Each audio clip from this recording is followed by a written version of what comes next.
Hepinize merhaba arkadaşlar. Ben Talha. Bugün İzmir'deyiz. İzmir'e Efes Antik Kent'e geldik. Bakın şu anda arkamda bir amfiteyatro var. Biraz ilerledikten sonra da Efes'e ulaşacağız. Hadi bakalım. Gitmeden önce kanala like atıp abone olmayı unutmayın. Arkadaşlar şimdi yürümeye başladık. Bir önümüzde 3-4 kilometre var galiba. 3-4 kilometre diye biliyorum. Bakın şurada amfiteyatro var. İşte yürüyeceğiz bayağı.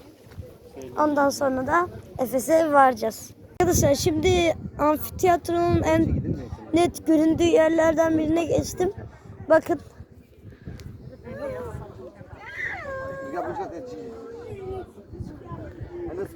Kocaman bir amfiteyatro var burada. Arkadaşlar bakın burada da bir sürü sütun falan var. Bakın mezarlıklar. Bir sürü sütun var dizilmiş. Arkadaşlar amfiteyatronun şimdi yanına geldik. Bakın çok büyük. Oradan bakınca yani ilk baktığım yerden bakınca çok büyük gözükmüyordu ama yanına gelince bayağı bir büyük olduğunu anladım yani.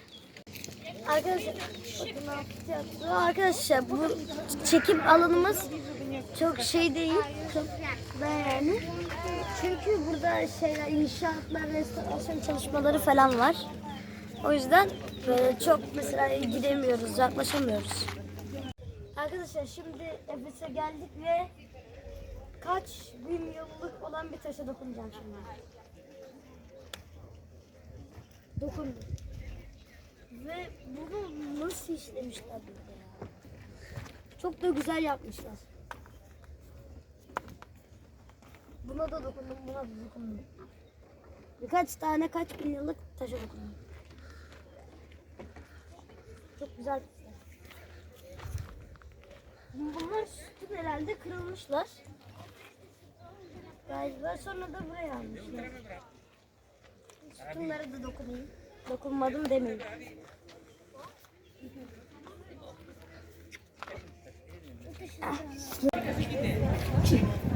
Arkadaşlar şimdi o ders kitaplarında gördüğümüz, fotoğraflarda gördüğümüz Efes Antik Kent'teyiz. Kocaman bir yer, bayağı büyük. Sen yukarı çık, ben uzaklaşıyorum. Hatta şimdi size boy sütunuyla kendimi karşılaştırdım.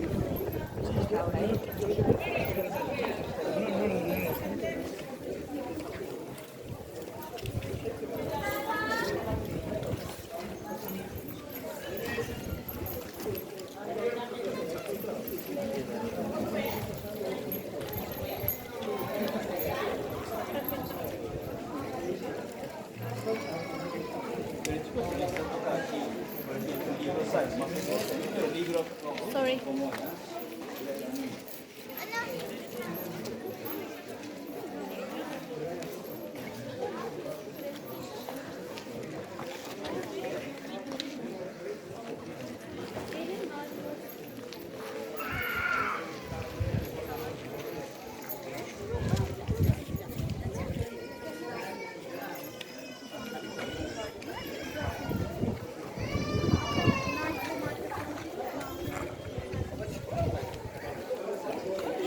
Yazıyor, kapıyla alakası bilgi vereceğim de.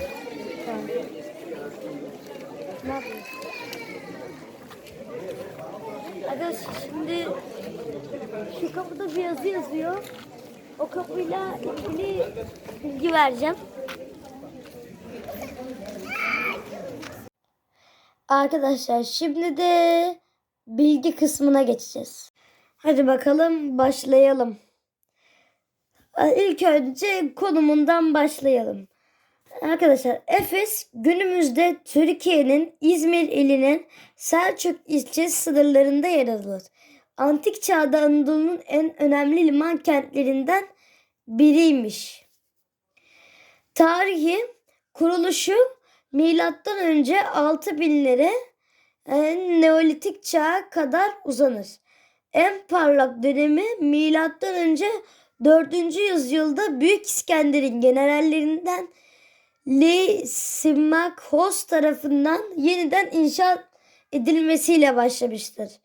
Roma İmparatorluğu döneminde nüfusu 250 bini aşan büyük bir metropol haline gelmiştir. Şimdi de İpek yolunun son noktası ve Akdeniz ticaretinin merkezlerinden biri ve etrafındaki önemli yapılar. Artemis Tapınağı, antik dünyanın 7 harikasından biri. Dünyanın en büyük tapınaklarından biri olarak biliniyor. Bugün sadece kalıntıları kalmış olsa da zamanında görkemiyle ün salmış. İkincisi Celsus Kütüphanesi. Milattan sonra 2. yüzyılda Roma valisi Celsus için oğlu tarafından yaptırılmış. Yaklaşık 12.000 parşömenlik kitap koleksiyonuyla antik dünyanın en büyük kütüphanelerinden de. Bugün Efes'in en ünlü yapılarından biridir. Büyük tiyatro. 25.000 kişilik kapasitesiyle devasa bir yapı. Hem tiyatro oyunları hem de gladyatör dövüşleri için kullanılmıştır. Ayrıca St. Paul'un Hristiyanlığı yaymak için burada halka hitap ettiği bilinir. Dördüncüsü Mermer Cadde. Kentin en görkemli caddelerinden biri. Tiyatrodan limana kadar uzanır. Beşincisi Agora, hamamlar, yamaç evler.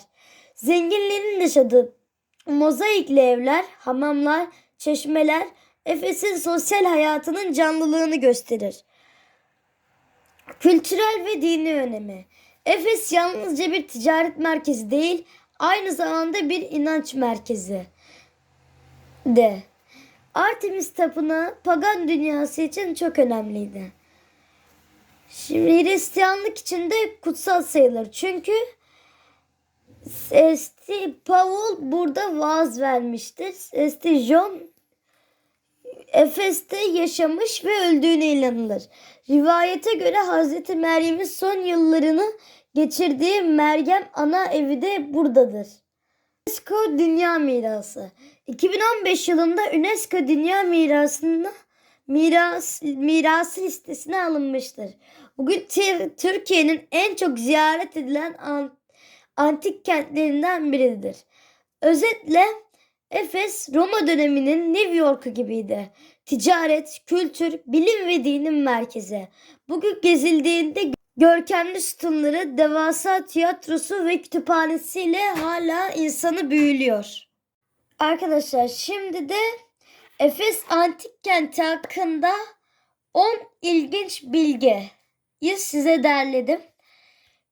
Birincisini zaten size okumuştum. Efes'te bulunan Artemis Tapınağı antik dünyanın 7 harikasından biriydi. Ve o tapınak o kadar büyükmüş ki tam 127 sütunu varmış. İkincisi kütüphane, hem bilgi merkezi hem mezar merkezi.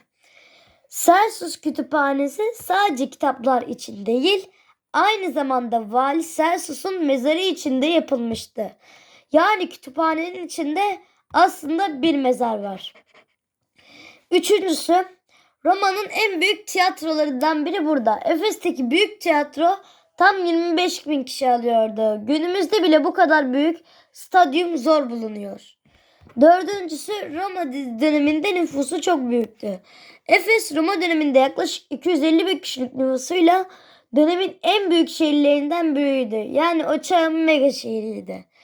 Beşinci, ilk reklam tabelası burada bulundu. Arkeologlar Efes'te bir genel reklamı buldular. Taşa oyulmuş bir ayak izi ve kadın figürü vardı. Bu tarihteki ilk reklam panosu kabul ediliyor. 6.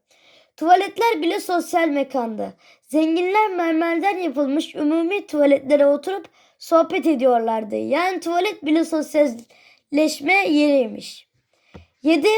Hazreti Meryem'in son evi Efes yakınında. Rivayete göre Hazreti Meryem son yıllarını Efes'in biraz dışında kalan Meryem Ana evinde geçirdi. Bugün Hristiyanlar için hac yeri kabul ediliyor. 8. Dünya ticaretinin kalbiydi. Efes, İpek yolunun Akdeniz'e açıldığı liman şehriydi. O yüzden dünyanın dört bir yanından tüccarlar buraya geliyordu. 9. Şehrin sokakları mermerle kaplıydı. Bugün bile gezerken mermer taşlarla kaplı yolları görebilirsin. Ve bunu gördük gördüm. Yani büs mermer taşlar vardı. Görebilirsin. Roma döneminde Efes'e gelenler adeta parlayan beyaz bir şehir görüyordu. 10. UNESCO tarafından koruma altında. Efes 2015 yılında UNESCO Dünya Mirası listesine girdi. Artık sadece Türkiye'nin değil, tüm dünyanın ortak mirası sayılıyor. Kısacası Efes sadece taşlardan oluşmuş bir antik kent değil, bir zamanlar dünyanın en parlak şehirlerinden biriymiş.